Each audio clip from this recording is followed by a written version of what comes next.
I chased this to Brooklyn, to Trump Village, to dig into Trump's past. In 1973, the U.S. Department of Justice sued the Trump Organization.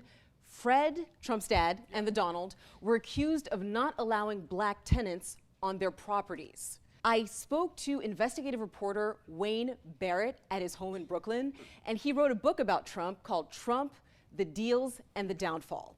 The Donald named the 3 worst reporters he'd ever known, and I made the list, as did my research assistant on this book, who subsequently wrote his own book about Donald. So Tim O'Brien and I were 2 of the 3 worst. And you've never been more honored. It was a high honor. Yes, it was a high honor. What Wayne told me is that the government had a lot of evidence. In fact, employees of the Trump Organization testified against them. They had been told to discourage applicants at the door if they were black and came looking for an application, that were told to create this color-coded system of files where everyone could see without looking the race of the person who was seeking the apartments. Trump said that the government was trying to force him and his father to accept welfare recipients.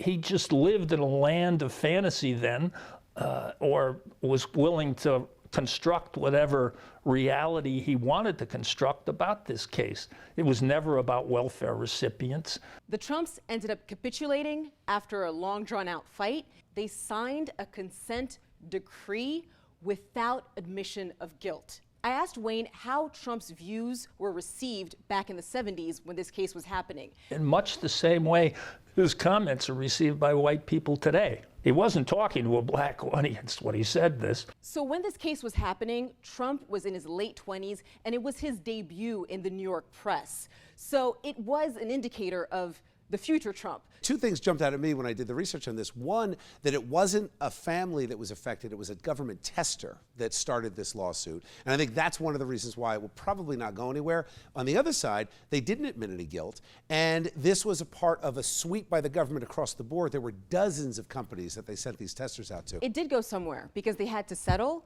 and they actually were forced to advertise vacancies in minority papers and promote minorities within their organization. So there were some actions that the Trumps had to do as a result of this. You would think, though, if they had more evidence, they would have pursued it further and not settled. And I wonder, and again, I'm fascinated by the fact, 2 things.